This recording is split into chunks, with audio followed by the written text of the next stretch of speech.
सोनपुर गांव के चौराहे पर दो छोले भटूरे वाले अपना अपना ठेला लगाकर धंधा करते थे। एक छोर पर मुकेश अपना ठेला लगाता था तो दूसरे छोर पर मोहनलाल अपना ठेला लगाता था।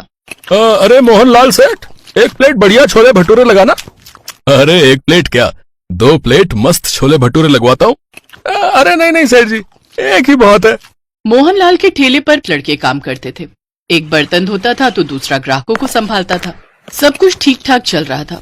इतने में मोहनलाल ने ठेले पर काम करने वाले लड़के सोनू को एक जोरदार तमाचा मारा। ग्राहक चौंक गए। अभी तक तूने इन भाई साहब की थाली नहीं लगाई, ये ग्राहक हमारे भगवान है। बस अभी लगाता हूँ सेठ जी। सोनू जल्दी जल्दी प्लेट लगाता है और वो ग्राहक खाने लगता है। छोले भटूरे इतने स्वादिष्ट थे कि सब लोग बहुत जल्दी जल्दी खा रहे थे। वहीं दूसरे छोर पर मुकेश के ठेले पर सिर्फ 1 या 2 ग्राहक ही मुश्किल से आते थे। अरे मोहनलाल सेठ, छोले भटूरे खाकर तो मजा ही आ गया। आपका लड़का बहुत स्वादिष्ट छोले बनाता है। सिखाया तो मैंने ही है इसे, वरना इस गवार को तो शरबत तक बनाना नहीं आता था। इसी बात पे 1 प्लेट और लगाना। देखा, मैंने आपसे पहले ही कहा था कि आप 2 प्लेट लगवाओ, और आपने मेरी बात मानी ही नहीं। मुझे भी 1 प्लेट और लगाना। सोनू छोले भटूरे की बहुत सारी प्लेटें लगाना शुरू कर देता है, लेकिन तभी मोहनलाल सेठ उसे फिर से एक जोरदार तमाचा मारता है। अब मैंने क्या किया सेठ जी? बिना मालिक की आज्ञा के तूने प्लेटें लगाना क्यों शुरू कर दी? माफ करना मालिक, गलती हो गई। आगे से ऐसी गलती नहीं होगी। चल अब अपना काम कर, हमारे भगवान जैसे ग्राहक इंतजार कर रहे हैं। सोनू अपना काम करने लगता है और सभी के लिए प्लेटें लगाता है। वहीं दूसरे छोर पर खड़े मुकेश के ठेले पर अजय छोले भटूरे खा रहा था। उसके ठेले पर एक ही ग्राहक था जो कि मोहनलाल की सारी हरकतें देख रहा था। ये सामने वाला सेठ कुछ ज्यादा ही घमंड नहीं दिखाता। अब क्या कर सकते हैं भाई साहब, एक ठेले की बदौलत करोड़ों रुपया कमा चुका है, घमंड तो आएगा ही। लेकिन एक बात बताओ भाई साहब, जी पूछिए, आखिर उसके ठेले पर सुबह से लेकर रात तक ग्राहकों की लाइन क्यों लगी रहती है, जबकि तुम्हारे ठेले पर गिनती के कुछ ही लोग आते हैं? हो सकता है मेरे हाथों में स्वाद ना हो, सेठ जी के कारीगरों में ज्यादा स्वाद हो। नहीं भाई साहब, नहीं भाई साहब, आपके हाथों में भी जादू है। मुझे लगता है बात कुछ और है। तो इस तरह से मुकेश थोड़ा बहुत ही कमा पाता था और मोहनलाल हजारों रुपए हर दिन कमाता था। वहीं मुकेश का धंधा इतना मंदा पड़ गया कि उसकी दुकान बंद होने की नौबत आ गई। एक दिन एक बूढ़ा भिखारी मोहनलाल के ठेले पर आता है। सेठ जी, सुबह से कुछ नहीं खाया है, इस गरीब को कुछ खिला दो। सेठ मोहनलाल उस भिखारी को गुस्से से देखता है और 1 रुपए का सिक्का निकालकर उसके मुंह पर मार देता है। ये ले पकड़, अब भाग यहाँ से। 1 रुपए में तो बिस्कुट भी नहीं मिलेगा सेठ जी। अच्छा, तो क्या तुझे लाखों रुपए दान कर दूं? हैं? निकल यहाँ से, देख नहीं रहा यहाँ सैकड़ों लोग लाइन लगाकर खड़े हैं। टाइम खोटी मत कर। मुझे पैसे मत दो, बस कुछ खाने को दे दो। तो पैसे निकाल और छोले भटूरे खा ले। अगर मेरे पास पैसे होते तो आपके सामने भीख क्यों मांगता सेठ जी? आपकी दुकान का नाम करोड़पति छोले भटूरे वाला है। थोड़ा सा आप मुझे भी खिला दोगे तो आप गरीब नहीं हो जाओगे। इतने में सेठ अपने दूसरे लड़के को जोरदार तमाचा मारता है। तो इतनी देर से देख रहा है कि ये 2 कौड़ी का भिखारी मुझसे बहस कर रहा है और तू चुपचाप तमाशा देख रहा है। भगा इसको यहाँ से।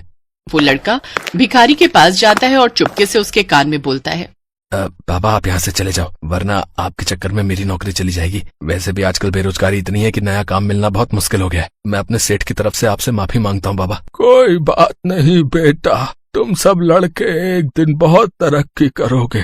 तुम लोगों की वजह से ही तुम्हारा सेठ करोड़पति बना है। खैर मैं चलता हूँ। वो भिखारी वहाँ से सीधा मुकेश के ठेले पर चला जाता है। मुकेश जल्दी से 1 प्लेट छोले भटूरे लगाता है और उस भिखारी को बड़े ही प्यार से खिलाता है। भगवान करे तेरा धंधा खूब फले फूले। अब बाबा, अभी तो मेरी बोहनी तक नहीं हुई है, पैसे तो नहीं है, पर अगर आपको भूख लगी है तो आप छोले भटूरे खा लीजिए। ठीक है बेटा। बेटा, वो सामने वाले ठेले का नाम करोड़पति छोले भटूरे वाला क्यों है, क्या तुम बता सकते हो? बाबा, क्योंकि वो कई सालों से ये धंधा कर रहे हैं, मुझसे ज्यादा एक्सपीरियंस है उन्हें। उन्होंने करोड़ों कमा लिए हैं, इसीलिए लोग उन्हें करोड़पति छोले भटूरे वाला कहने लगे। तब से उन्होंने अपनी दुकान का नाम करोड़पति छोले भटूरे वाला रख लिया। पर सही मायने में तुमसे बड़ा करोड़पति कोई नहीं है बेटा। इतना कहकर वो भिखारी वहाँ से चला जाता है और थोड़ी दूर पर किसी गली में खड़ी एक कार के अंदर बैठ जाता है और वहाँ से चला जाता है। मुकेश ये दूर से देखता है और उसे ये बात बहुत अजीब लगती है। अजीब है, गाड़ी है तो फिर खाने का भीख क्यों मांग रहा था? तभी मोहनलाल मुकेश को टॉन्ट मारने लगा। क्यों रे मुकेश, चूना लगाकर चला गया ना? कितनी बार कहा है तुझे कि यहाँ से ठेला लेकर चला जा, तू मेरा मुकाबला नहीं कर सकता। जब तक मेरा ठेला यहाँ है तब तक तेरे छोले भटूरे बिक ही नहीं सकते। मोहनलाल हर रोज ऐसे ही मुकेश को टॉन्ट मारता था। मुकेश को बहुत बुरा भी लगता था, लेकिन वो बेचारा भी क्या ही करता, घर की जिम्मेदारी थी उस पर। हाँ हाँ मोहनलाल भाई, तुम भी सुना लो, लेकिन याद रखना सबका दिन आता है। तेरा तो दिन कब का ढल चुका है रे, अब अंधेरा ही अंधेरा है। मुकेश दुखी हो गया। मुकेश भटूरे तलने के लिए अच्छे तेल का भी इस्तेमाल करता था और यही करते करते वो गरीब होता जा रहा था। एक दिन मुकेश की बीवी ने उसे कह दिया, सुनो बहुत हो गया, अब मैं ऐसे नहीं रह सकती। छोले भटूरे बिकते नहीं तो क्यों जाते हो बार बार? घर में राशन नहीं है, हम क्या भूखे मरेंगे? आज अगर राशन नहीं लाए तो मैं ये घर छोड़कर चली जाऊंगी। मुकेश ठेला लेकर उसी जगह पर चला गया, लेकिन उसका एक प्लेट भी छोला भटूरा नहीं बिका। दोपहर को वो मोहनलाल के पास पैसे उधार लेने चला गया। मोहनलाल भाई, कुछ पैसे उधार दोगे? मैं बहुत जल्दी लौटा दूंगा। आ गया ना औकात पर। अरे जा जा भाग यहाँ से, मैं अपने सगे बाप को भी उधार नहीं देता, तुझे क्या दूंगा? मुकेश का मोहनलाल ने बहुत अपमान किया। मुकेश अब हौसला खो चुका था। तभी वहाँ वो गाड़ी आकर रुकी। उस दिन वो भिखारी जिस गाड़ी में बैठकर चला गया था, उस गाड़ी से एक सेठ बाहर निकला।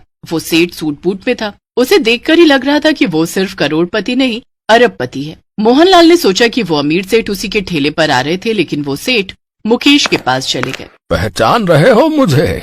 मैं वही हूँ जो उस दिन भिखारी के रूप में आया था।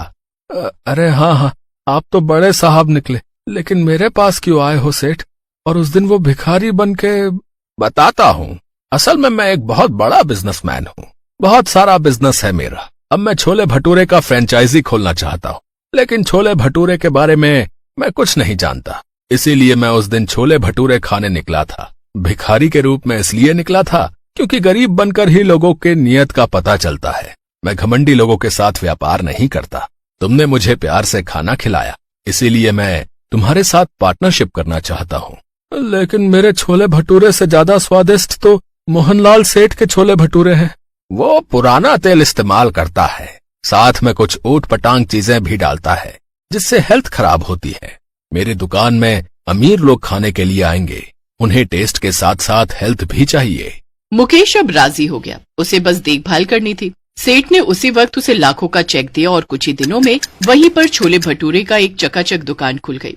साथ ही साथ पूरा शहर छोले भटूरे की नई ब्रांड से छा गया। मुकेश करोड़पति बन गया और मोहनलाल सेठ की कमाई बंद हो गई। इस तरह अंत में सच्चाई, ईमानदारी और मेहनत की जीत हुई।